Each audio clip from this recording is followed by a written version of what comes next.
कि जनती जे जड़ल जइबू आग में दहेज के, जनती जे जड़ल जइबू आग में दहेज के, पाप नहीं करती बेटी ससुर में भेज के, पाप नहीं करती बेटी।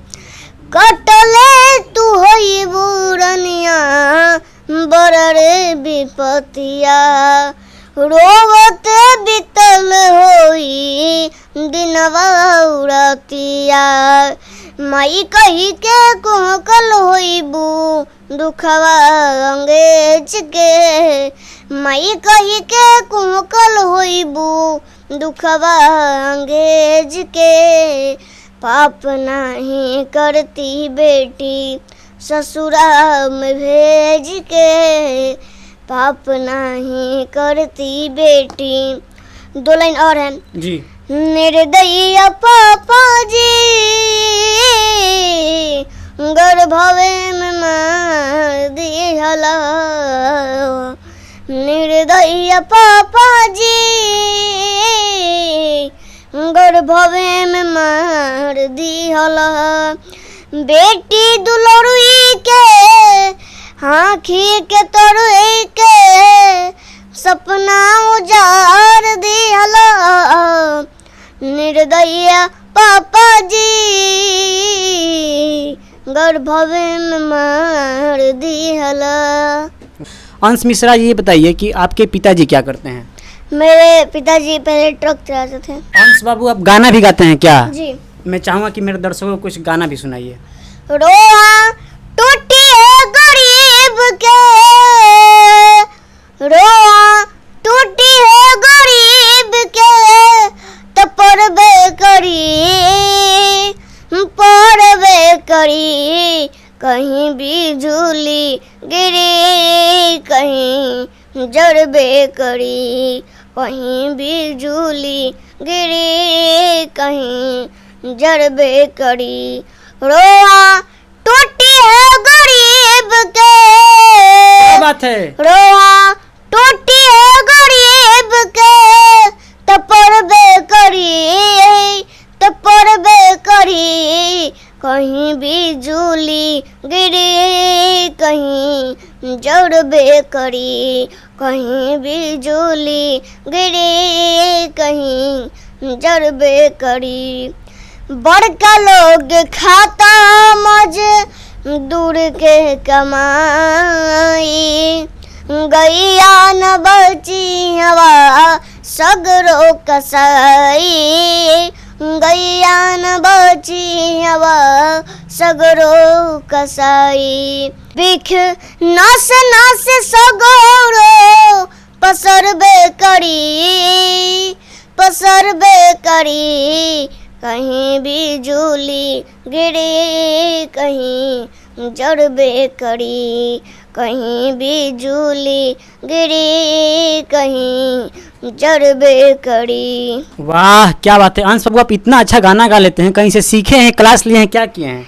अभी नहीं क्लास ले रहे हैं। ये मैं चाहूँगा कि अगर पवन सिंह खेसारी का कोई गाना आप सुना सकते हो तो मज़ा आ जाएगा।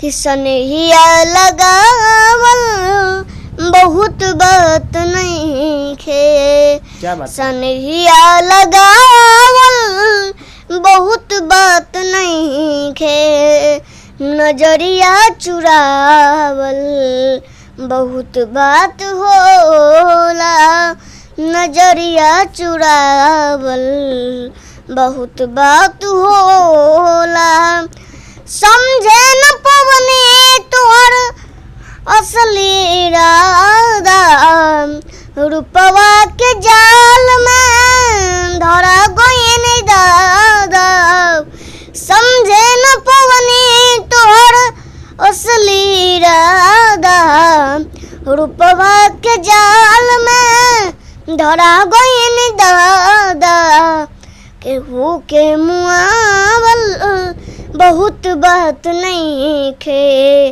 केहू के मुआवल बहुत बात नहीं खे, मुआ के जियावल बहुत बात होला मुआ के जियावल, बहुत बात होला।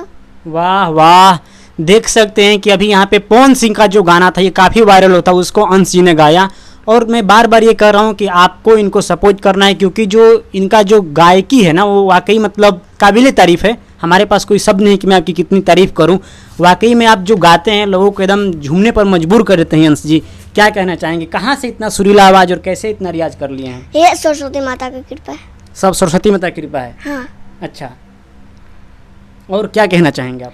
और खेसारी जी का भी एक दर्द भरा गाना सुनाना चाहता हूँ। अच्छा सुनाइए फिर।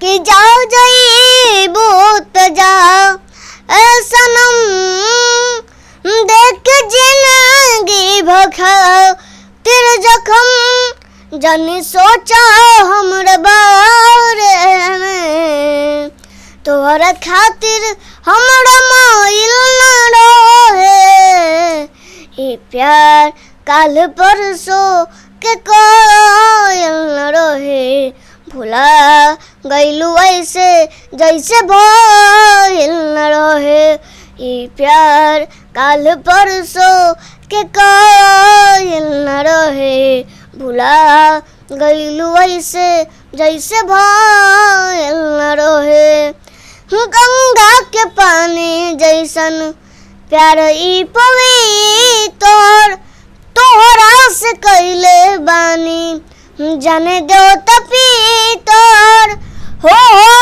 गंगा के पानी जैसन प्यार ई पवित्र, तोहरा से कैले बानी जाने दो तपीतर, तू तो रहलू अपना मन के मालिक, तुम्हारे हाथ कबो धइल न रहे, ई प्यार काल परसों के कायल न रहे, भुला गईलू ऐसे जैसे भइल न रहे, ई प्यार काल परसों के कायल न रहे, भुला गईलू ऐसे जैसे भइल न रहे।